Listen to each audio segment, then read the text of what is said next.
ધોરણ 6 પ્રકરણ 9 આપણું ઘર પૃથ્વી. આપણે જ્યાં રહીએ છીએ એ આપણું ગામ અને ઘર. આ બધું શાની ઉપર છે? આવો પ્રશ્ન આપણને સૌને થાય. જવાબ બહુ સાદો છે કે મારું ઘર અને ગામ પૃથ્વી પર આવેલું છે, એટલે પૃથ્વી આપણું વિશાળ ઘર કહેવાય. જે કેટલું વિશાળ છે નહીં? તો ચાલો આપણા વિશાળ ઘર વિશે થોડુંક જાણીએ. તમને પણ એ જાણવાનું મન થાય એ સ્વાભાવિક છે. તમને ખબર છે, આપણી પૃથ્વી એ સૌર પરિવારનું એક સભ્ય છે. વળી પાછું આ સૌર પરિવાર એટલે શું? ચાલો હું તમને સૌર પરિવારની સમજ આપું. સૌર પરિવાર સોલાર સિસ્ટમ આપણો સૂર્ય મંદાકિની તારામંડળનો એક સ્વયં પ્રકાશિત તારો છે. આ તારાની આસપાસ નાના મોટા સભ્યો ગોળા રૂપે છે. આપણી પૃથ્વી એમાંનો એક ગોળો છે. આ તમામને આપણે ગ્રહો તરીકે ઓળખીએ છીએ. સૂર્યના ગુરુત્વાકર્ષણ અને જે તે ગ્રહના ગુરુત્વાકર્ષણ બળના લીધે આ બધા ગ્રહો સૂર્યની આસપાસ વર્તુળાકાર સ્વરૂપે ફરે છે. આ ગ્રહોને પોતાનો કોઈ પ્રકાશ નથી. સૂર્ય પાસેથી મળતા પ્રકાશથી તે પ્રકાશે છે. સૌર પરિવારના ગ્રહો વિવિધ કદ અને સ્વરૂપ ધરાવે છે. આ બધા ગ્રહો મળીને બને છે આપણું સૌર પરિવાર કે સૌર મંડળ. આમ ગ્રહો, ઉપગ્રહો, લઘુગ્રહો, ધૂમકેતુઓ અને ઉલ્કાઓનો આપણા સૌરમંડળમાં સમાવેશ થાય છે. તો ચાલો આપણા સૌરમંડળનો પરિચય મેળવીએ. સૌપ્રથમ સૌરમંડળના મુખ્ય સભ્ય તરીકે સૂર્યનો પરિચય મેળવીએ. સૂર્ય, સન. સૂર્યથી આપણે પરિચિત છીએ. આપણા રોજના કાર્યોની શરૂઆત જ સૂર્યોદયથી જ થાય છે ને? સૂર્ય સન્માનિત તારો છે. તે પૃથ્વી પરના જીવનનો દાતા ગણાય છે. સૂર્ય પૃથ્વી કરતાં લગભગ 13 લાખ ગણો મોટો છે. તેની ફરતે જો એક ચક્કર લગાવવું હોય તો 1000 કિલોમીટરના વેગથી ચાલતા વિમાનમાં બેસીને ફરીએ તો 107 વર્ષ નીકળી જાય. સૂર્યનું ગુરુત્વાકર્ષણ બળ પૃથ્વી કરતાં 28 ગણો વધારે છે. આથી જે પદાર્થનું વજન પૃથ્વી પર 1 કિલોગ્રામ થાય તેનું વજન સૂર્યની સપાટી પર 28 કિલોગ્રામ થાય. આ ગુરુત્વાકર્ષણ શક્તિને લીધે જ ગ્રહો પોતાના ચોક્કસ માર્ગમાં રહેલા છે અને તેની આસપાસ ફરે છે. પૃથ્વી તેનાથી 15 કરોડ કિલોમીટર દૂર છે. સૂર્યના પ્રકાશને ધરતી પર પહોંચતા 8.25 મિનિટનો સમય લાગે છે. સૂર્યની સપાટી હંમેશા અસ્થિર રહે છે. તેમાં અનેક કિલોમીટર લાંબી પ્રજ્વલિત થતી અગ્નિજ્વાળાઓનો સમાવેશ થાય છે. સૂર્યનું મુખ્ય આવરણ હાઇડ્રોજન વાયુનું બનેલું છે. તેમાં હાઇડ્રોજન અને હિલિયમ વાયુની પ્રક્રિયાથી પ્રકાશ અને ગરમી ઉત્પન્ન થાય છે, જેને આપણે ઊર્જા કહીએ છીએ. જેથી સૂર્ય સપાટી ખૂબ જ ગરમ છે. સૂર્યની ઊર્જાથી પૃથ્વી પર જીવસૃષ્ટિ વિકાસ પામી છે.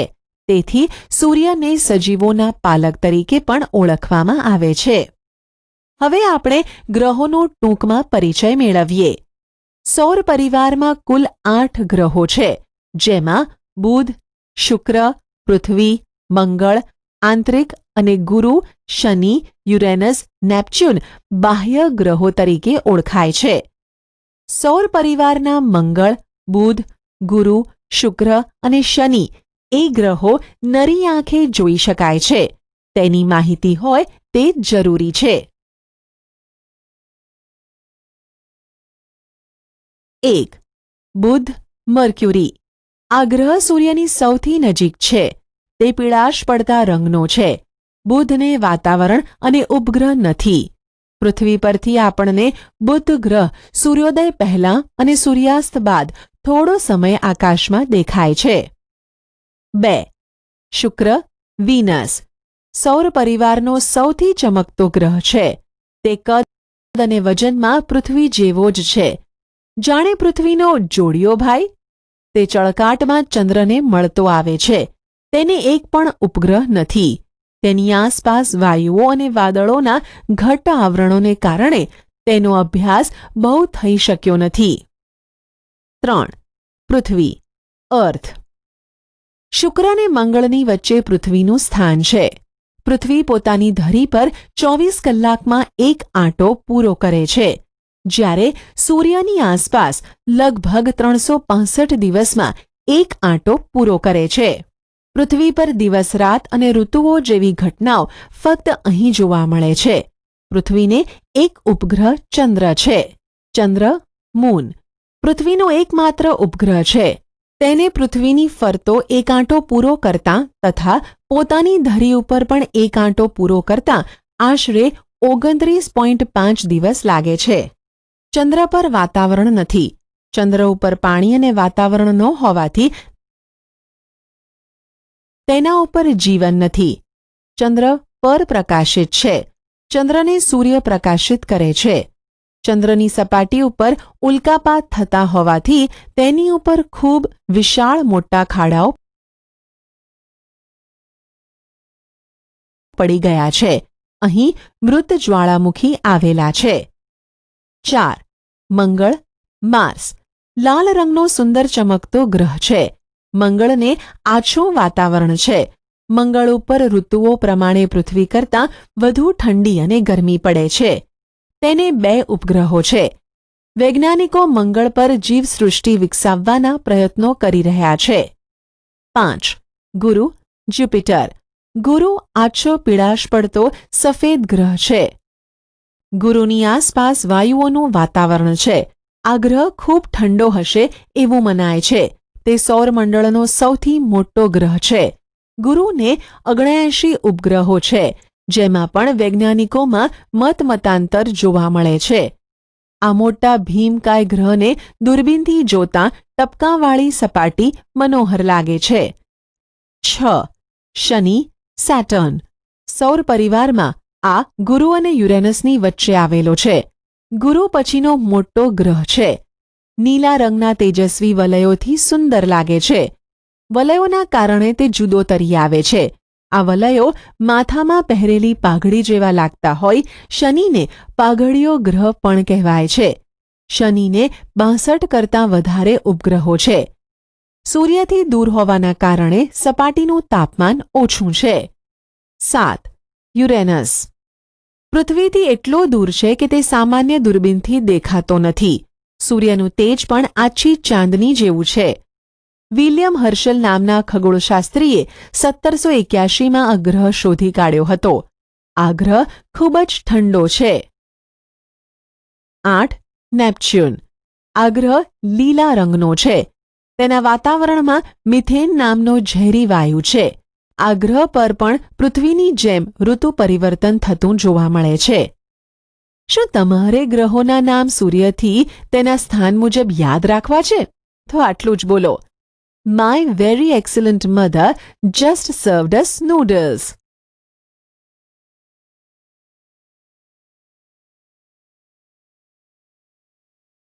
ઉલ્કા મીટિયોર્સ કોઈ વાર તમે રાત્રે આકાશમાં તારા ખરતા હોય તેવું જોયું છે ને? હકીકતમાં તારા ખરતા જ નથી. અવકાશમાં ફરતા પથ્થરના નાના ટુકડા અથવા ગ્રહોના નાના ભાગો જે ઉલ્કા તરીકે ઓળખાય છે. આવા ટુકડા પૃથ્વીની નજીક આવતા ગુરુત્વાકર્ષણ બળના લીધે પૃથ્વી તરફ ખૂબ ઝડપથી ખેંચાઈ આવે છે. વાતાવરણમાં પ્રવેશતા ઘર્ષણના લીધે તે સળગી ઉઠે છે. આ વખતે આકાશમાં તેજ લીસોટો દેખાય છે. તેને આપણે તારો ખર્યો એમ કહીએ છીએ. કેટલીક પૂરેપૂરી ન સળગેલી ઉલ્કાઓ પૃથ્વી પર પડી મોટા ખાડા પાડી દે છે. મહારાષ્ટ્રનું કોયના સરોવર આવી ઉલ્કા પડવાથી જ બનેલું હોવાનું મનાય છે. સૌરાષ્ટ્રમાં ધજાળા પાસે આવી ઉલ્કા ખરી હતી, જેનું વજન 40 કિલોગ્રામ જેટલું હતું. નક્ષત્રો કોન્સ્ટિલેશન્સ વિશાળ અર્થમાં કોઈ પણ તારાઓનો સમૂહ અથવા એકલો તારો પણ નક્ષત્ર કહેવાય. કેટલાક તારાઓના સમૂહને કારણે તેનો ચોક્કસ આકાર તૈયાર થયો છે. આમાં ક્યારેક હંસ જેવો તો ક્યારેક ગરુડ જેવો દેખાય છે. અશ્વિની, રેવતી, વિશાખા, પુનર્વસુ, મૃગશીર્ષ, રોહિણી, પુષ્પ, આર્યા, સ્વાતિ જેવા તો કુલ 27 નક્ષત્રો આવેલા છે. આકાશમાં ચંદ્રની આસપાસ 2-3 નક્ષત્રો ઓળખવા ચંદ્રને જોતા રહેવું પડે. નક્ષત્રોને યાદ રાખવા મુશ્કેલ છે, પરંતુ વારંવાર જોવા અને સમજવાથી તે સહેલાઈથી યાદ રાખી શકાય છે. કેટલાક નામ તો શુભ કાર્યો સાથે યાદ રહી જાય છે, જેમ કે પુષ્ય નક્ષત્રમાં સોના ચાંદીની ખરીદી કરવામાં આવે છે. આ વાત થઈ આપણા સૌર પરિવાર એટલે કે સૌરમંડળની. તમારે હજી આપણા ઘર એટલે કે પૃથ્વી વિશે વધુ જાણવું છે ને? તો ચાલો. પ્રવૃત્તિ: તમારી નોટબુકમાં તમને ગમે તે તરફ સૂર્ય દોરો. ત્યાંથી શરૂ કરી સૂર્યમંડળ બનાવો અને સૂર્યમંડળ વિશે લખો.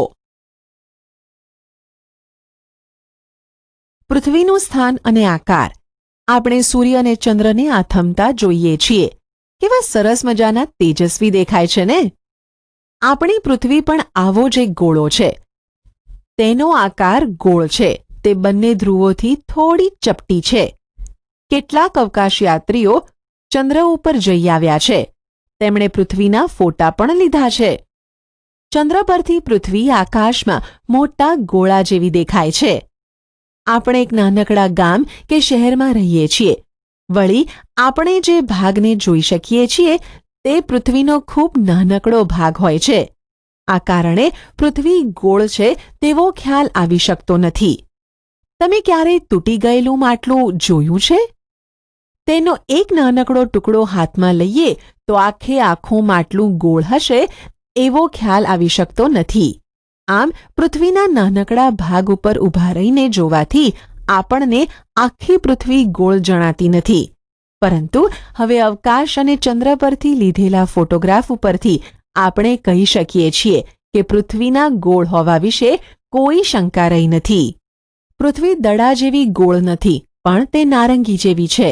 પૃથ્વી ધ્રુવ પ્રદેશો આગળથી જરા ચપટી અને વિષુવવૃત્ત આગળથી થોડી ફૂલેલી છે. ધ્રુવ વૃત્ત કરતાં પૃથ્વીનો મધ્ય ભાગ મોટો છે. આપણે તો હવે પૃથ્વીનું ઘનફળ અને વજન પણ જાણી શક્યા છીએ. પૃથ્વીનો અભ્યાસ કરવા માટે પૃથ્વીના ગોળાનો સાધન તરીકે ઉપયોગ કરવામાં આવે છે.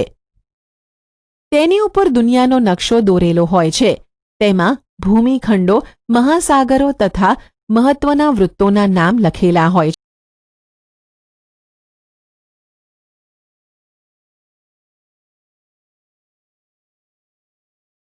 પૃથ્વીના ગોળા પરથી પૃથ્વી એક તરફ નમેલી છે તે જાણી શકશો. ધ્રુવનો તારો, પોલ સ્ટાર. આકાશમાં એક તારો એવો છે કે જે હંમેશા આકાશમાં એક જ દિશામાં એક જ સ્થળે દેખાય છે. તો પછી એ તારાને શોધવો કે ઓળખવો કઈ રીતે?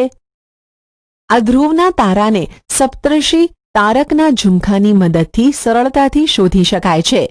સપ્તર્ષિના આગળના 2 તારાને જોડતી કલ્પિત રેખાની દિશામાં આગળ વધતા એક તેજસ્વી તારો તમને દેખાશે. બસ એ જ ધ્રુવનો તારો છે. દરિયાઈ સફર કરનારા કે રણમાં મુસાફરી કરનારા લોકો ધ્રુવનો તારો સહેલાઈથી શોધી કાઢે છે. એ તારો જે દિશામાં દેખાય તે દિશા ઉત્તર દિશા છે. આ તારો પૃથ્વીના ઉત્તર ગોળાર્ધમાં જ દેખાય છે. તેની સ્થિરતા અને પૃથ્વીના લગભગ ગોળ આકારને લીધે દક્ષિણ ગોળાર્ધમાંથી જોઈ શકાતો નથી. ઓપ્શન: દક્ષિણ ગોળાર્ધમાંથી જોઈ શકાતો નથી. અક્ષાંશ રેખાંશ, લેટિટ્યુડ, લોંગિટ્યુડ. પૃથ્વીના ગોળા ઉપર આડી અને ઊભી કાલ્પનિક રેખાઓ છે, પરંતુ આ કલ્પિત રેખાઓ દ્વારા પૃથ્વીના કોઈ પણ સ્થળનું ચોક્કસ સ્થાન અને સમય જાણી શકાય છે. જમીન પર આ રેખાઓ હોતી નથી. આ રેખાઓ માત્ર નકશામાં જ જોઈ શકાશે. અક્ષાંશ. પૃથ્વીના ગોળા પર દોરેલી આડી કાલ્પનિક રેખાઓને અક્ષાંશ કહેવામાં આવે છે. પૃથ્વીની સપાટી પરના કોઈ પણ સ્થળને જો સીધી રેખાથી પૃથ્વીના કેન્દ્ર સાથે જોડવામાં આવે તો તે રેખાથી વિષુવવૃત્તીય કાલ્પનિક સપાટી સાથે કેન્દ્ર આગળ જેટલા અંશનો ખૂણો થાય તેટલો તે સ્થળનો અક્ષાંશ બને છે. અક્ષાંશ વૃત્તોની કુલ સંખ્યા 181 છે. જાણવા જેવું: બે અક્ષાંશ વૃત્તો વચ્ચે વાસ્તવિક જમીન સપાટી પર આશરે 111 કિલોમીટરનું અંતર હોય છે.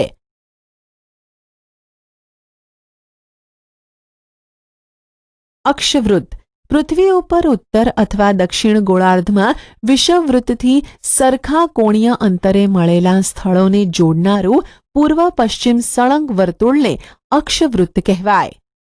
રેખાંશ પૃથ્વીના ગોળા ઉપર દોરેલી ઊભી કલ્પિત રેખાઓને રેખાંશ કહેવામાં આવે છે. રેખાંશ ધ્રુવ પાસે એકબીજાને મળે છે. ધ્રુવ તરફ જતા આ રેખાઓ એકબીજાની નજીક આવતી જાય છે. કુલ રેખાંશ વૃત્તની સંખ્યા 360 છે, જેમાં 0 અંશ રેખાંશ અને 180 અંશ રેખાંશ મહત્વના છે. રેખાવૃત્ત પૃથ્વીની ધરીથી મૂળ રેખાવૃત્તની કાલ્પનિક સપાટી સાથે પૃથ્વી સપાટીએ સરખા કોણાત્મક અંતરે આવેલા સ્થળોને જોડનારી ઉત્તર દક્ષિણ સળંગ રેખાને રેખાવૃત્ત અર્ધવર્તુળ કહે છે. પ્રવૃત્તિ તમારી નોટબુકમાં એક વર્તુળ દોરી તેમાં 23.5 અંશ ઉત્તર અક્ષાંશ, દક્ષિણ અક્ષાંશ,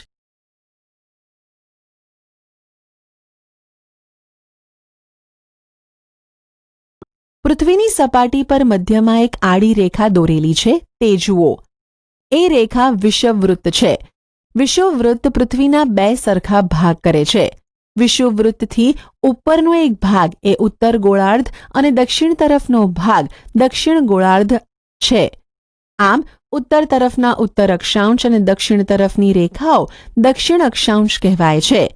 વિષુવવૃત્તથી ઉત્તરે 23.5 અંશ કર્કવૃત્ત અને વિષુવવૃત્તથી દક્ષિણે 23.5 અંશ દક્ષિણ અક્ષાંશ રેખાને મકરવૃત્ત કહે છે. આ જ પ્રમાણે વિષુવવૃત્તથી ઉત્તરે 66.5 અંશ ઉત્તર અક્ષાંશ રેખાને ઉત્તર ધ્રુવવૃત્ત આર્કટિક સર્કલ અને વિષુવવૃત્તની દક્ષિણે 66.5 અંશ દક્ષિણ અક્ષાંશ રેખાને દક્ષિણ ધ્રુવવૃત્ત એન્ટાર્કટિક સર્કલ કહે છે. વિષુવવૃત્તની ઉત્તરમાં કર્કવૃત્ત સુધી તેમજ દક્ષિણમાં મકરવૃત્ત સુધી દેખાતી સૂર્યની ગતિને અયન કહેવાય છે. તેથી આની વચ્ચેના વૃત્તોને અયન વૃત્તો કહેવાય છે. સૂર્યની આ ગતિને 6 મહિના જેટલો સમય લાગે છે. પૃથ્વી 66.5 અંશના ખૂણે નમેલી છે. આથી સૂર્યના કિરણો કર્કવૃત્ત અને મકરવૃત્ત વચ્ચે લગભગ સીધા પડે છે. જાણવા જેવું 23.5 અંશ ને 23 ડિગ્રી અને 0.5 મિનિટ તરીકે વંચાય છે. GPS global positioning system global positioning system દ્વારા મોબાઈલ ફોન અને ગૂગલ અર્થ મારફતે આપણને કોઈપણ સ્થળના અક્ષાંશ અને રેખાંશ જાણવા મળે છે. ઇન્ટરનેટની સુવિધાવાળા મોબાઈલ વડે જે તે સ્થળના અક્ષાંશ અને રેખાંશ મળી જાય છે. આજે તો આ સિસ્ટમ દ્વારા અક્ષાંશ રેખાંશ ખૂબ સહેલાઈથી જાણી શકાય છે. મુખ્ય રેખાંશ વૃત્તો 1. Greenwich Greenwich mean time GMT રેખા. ગ્રીનિચ રેખા ઇંગ્લેન્ડના ગ્રીનિચ શહેર પાસેથી પસાર થતી 0 અંશ રેખાંશ વૃત્તને ગ્રીનિચ રેખા કહે છે. ગ્રીનિચ રેખાથી પૃથ્વીના પૂર્વ અને પશ્ચિમ એમ બે ભાગ પડે છે, જે પૂર્વ ગોળાર્ધ અને પશ્ચિમ ગોળાર્ધ તરીકે ઓળખાય છે. ગ્રીનિચ રેખાની 180 અંશ પૂર્વમાં પૂર્વ રેખાંશ અને 180 અંશથી પશ્ચિમમાં પશ્ચિમ રેખાંશ ગણવામાં આવે છે. 2. આંતરરાષ્ટ્રીય દિનાંતર રેખા ઇન્ટરનેશનલ ડેટ લાઇન રેખાંશ વૃત્તને આંતરરાષ્ટ્રીય દિનાંતર રેખા કહે છે. આ રેખાંશ વૃત્ત માત્ર એક જ છે. આ રેખા ઓળંગતા તારીખ અને વાર બદલાય છે. તે પેસિફિક મહાસાગરમાંથી પસાર થાય છે. તે કેટલાક સ્થળોએ બરાબર 180 અંશ પર નથી, વાંકી ચૂકી છે. તેનું કારણ એ છે કે જો તેને સીધી દોરવામાં આવે તો એક જ દિશાના કેટલાક ટાપુ પર એક જ દિવસે 2 વાર અને 2 તારીખ ભેગી થઈ જાય. કેટલીક જગ્યાએ એક ટાપુ પર બીજી તરફ જતાં તારીખ બદલાઈ જાય અને સમય તથા તારીખનો ગોટાળો થાય. આ નિવારવા આ રેખાના માર્ગમાં આવતી જમીન બાજુ પર રાખીને તેને સમુદ્ર તરફ ફેરવી છે, એટલે કે તે વાંકી ચૂકી છે. કટિબંધો ઝોન બાજુની આકૃતિ પરથી પૃથ્વીના તાપમાન, પ્રકાશ, ગરમી અને ઠંડીના આધારે સ્પષ્ટ રીતે જુદા જુદા વિભાગોમાં વહેંચાઈ જાય છે, જેને કટિબંધો કહે છે. વધારે તેમજ ઓછા પ્રકાશ અને ગરમી મેળવતા ભાગોને નીચે મુજબ 3 ભાગમાં વહેંચવામાં આવેલા છે. ઉષ્ણ કટિબંધ, ટ્રોપિકલ ઝોન અતિશય ગરમી, સમશીતોષ્ણ કટિબંધ ટેમ્પરેટ ઝોન સપ્રમાણ ગરમી ઠંડી, શીત કટિબંધ પોલાર ઝોન સખત ઠંડી. પૃથ્વીની ગતિના પ્રકાર બધા ગ્રહોની જેમ પૃથ્વીની પણ ફરવાની 2 પ્રકારની ગતિ છે. એક પરિભ્રમણ રોટેશન, ભમરડો પોતાની ધરી પર ફરે છે તેમ પૃથ્વી પોતાની ધરી પર પશ્ચિમથી પૂર્વ દિશામાં ફરે છે. પૃથ્વીની આ ગોળ ચક્કર લગાવવાની ગતિ દૈનિક ગતિ કહેવાય છે. તેને પરિભ્રમણ પણ કહે છે. પૃથ્વી વિષુવવૃત્ત પર કલાકના 1670 કિલોમીટરની ઝડપે એક ચક્ર પૂર્ણ કરે છે. આ ચક્ર પૂર્ણ કરતા 24 કલાક થાય છે. પૃથ્વીનો નારંગી જેવો ગોળાકાર બનાવવામાં આ ગતિએ મહત્વનો ભાગ ભજવ્યો છે. 2. પરિક્રમણ રિવોલ્યુશન પૃથ્વી પોતાની ધરી પર ચક્કર લગાવવાની સાથે સૂર્યની આસપાસ પરિક્રમા કરે છે. આ પરિક્રમા પૂરી કરતાં પૃથ્વીને લગભગ 365 દિવસ લાગે છે. આ સમયગાળાને આપણે 1 વર્ષ કહીએ છીએ. અવકાશમાં પૃથ્વીને સૂર્યની આસપાસ ચક્કર લગાવવાનો એક કાલ્પનિક માર્ગ નક્કી થયેલો છે, જે કક્ષા ઓર્બિટ તરીકે ઓળખાય છે. આ સાથે પૃથ્વી વર્તુળાકાર નહીં પરંતુ લંબગોળાકાર કક્ષામાં ફરે છે. વર્ષભર પૃથ્વી અને સૂર્ય વચ્ચેનું અંતર સરખું હોતું નથી. પૃથ્વી પોતાની ધરી પર 23.5 અંશ અને કક્ષા સાથે 66.5 અંશનો ખૂણો બનાવીને ફરે છે. પૃથ્વીના આ ધરીનમનના કારણે ઋતુઓ થાય છે અને રાત દિવસ લાંબા ટૂંકા થાય છે. દિવસ રાત પૃથ્વીની દૈનિક ગતિના લીધે જ દિવસ અને રાત થાય છે.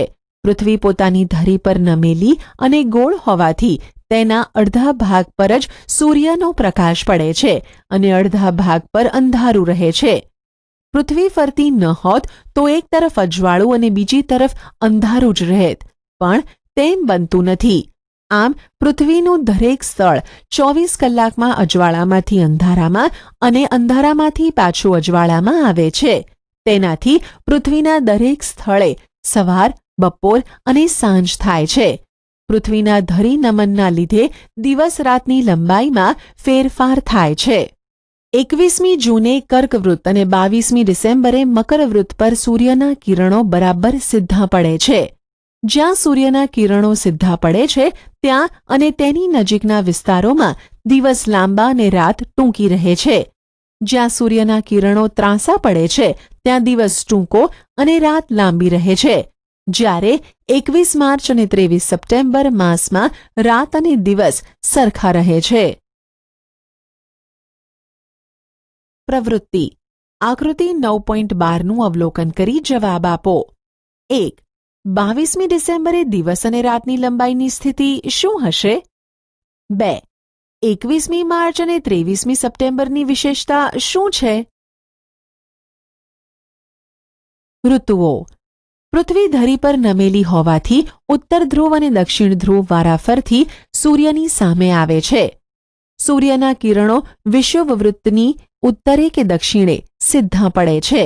આમ થવાથી દિવસ રાતમાં તફાવત પડે છે. આથી વધારે સમય સૂર્યપ્રકાશ મેળવતા વિસ્તારોમાં ઉનાળો અને ઓછો સમય સૂર્યપ્રકાશ મેળવતા વિસ્તારોમાં શિયાળો અનુભવાય છે. તે જ સમયે દક્ષિણ ગોળાર્ધમાં શિયાળામાં ઋતુ અનુભવાય છે, જે માનવ જીવનને સીધી અસર કરે છે.